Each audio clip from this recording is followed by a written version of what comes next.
Hey folks, so today I wanted to tell you how you can implement 4 product-led practices to make huge savings in your company and avoid, the fate of all these hyped up VC-backed startups that have been kind of going down the flames and laying off a lot of their workforce recently.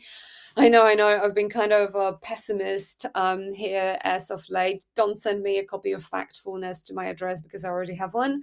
But it's just happening. It's a fact of life. So, yeah, what can you do to avoid this situation? First of all, a disclaimer. I see this misconception happening all the time that you can only be product led and you can only achieve product led growth if you service SMBs, if you are like in the SMB sector and have customers with a low ACV, and if you have a free trial or a freemium model. But as soon as you are selling to enterprises, as soon as you have a more complex platform, and for instance, you have salespeople and annual contracts, you can't have any product led onboarding at all. This is a big misconception because, even if you need to, for instance, customize the dashboard to a specific company's needs and you log them into a multi-year contract, you still want to implement elements of self-serve product-led onboarding, be it interactive walkthroughs at the beginning or more reactive tooltips, basically further down the road in the user journey. Because let's face it, your end users, even if they are enterprise employees, they want to be able to use your tool on their own, right? They don't want to be jumping on calls all the time, especially now with remote work. They might be based in the Philippines and you might be based in Canada and have like 10 plus hours of time difference. So if they encounter a tiny UX issue that could be easily explained with a tooltip or a little, onboarding flow, and they have to write to your support and wait for an account executive to get back to them, they may lose an entire day of work and your product may be blocking them.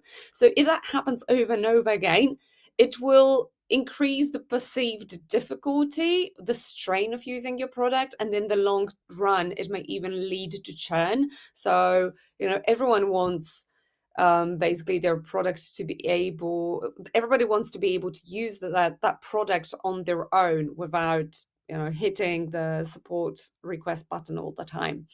Right, so I think we inherited that mindset from the on-prem era where you had to jump on a jet and fly to a client, explain, like do a training for their customers, and you would charge thousands and thousands of dollars.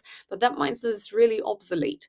And, if your enterprise company or mid-market company is still doing that, this may lead you to an unnecessary high costs and unnecessarily high churn, which you know how it ends, right? So I wanted to talk a bit about these savings and what you can do specifically to reduce these high costs in your company, right? So first of all, don't throw expensive human resources at processes that could be automated, right? So as I mentioned, like you don't need to explain every tiny UX issue or problem yourself, like on one-on-one calls with support people, even on chats.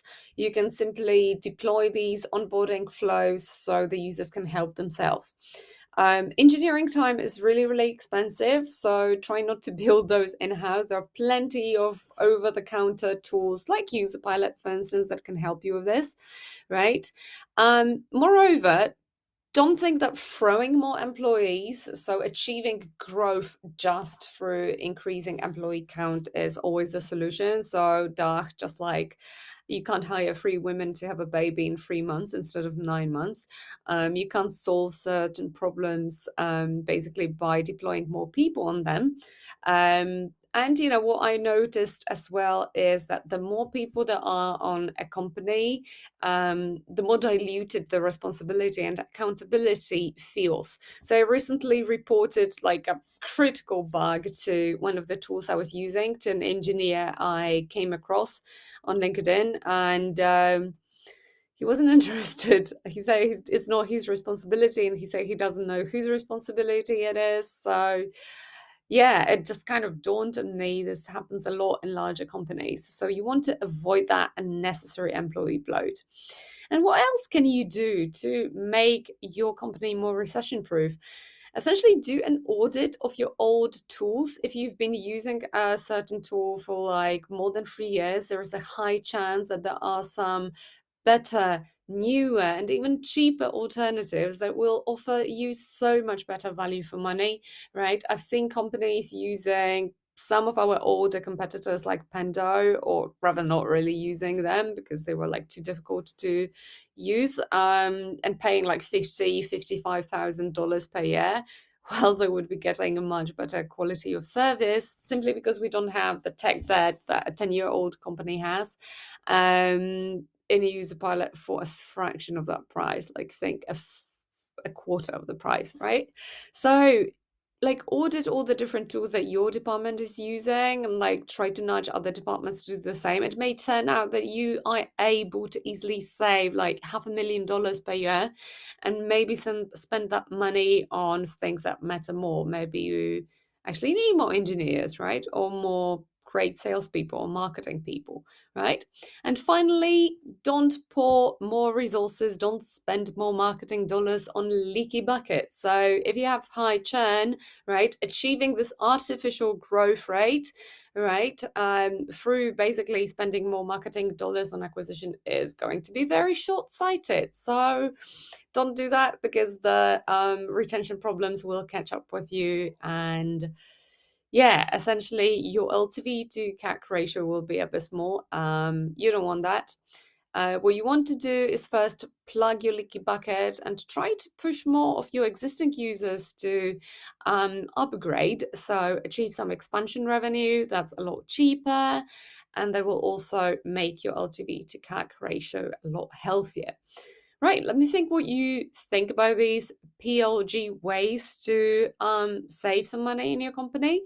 Yeah, looking forward to hearing from you. See you all next week.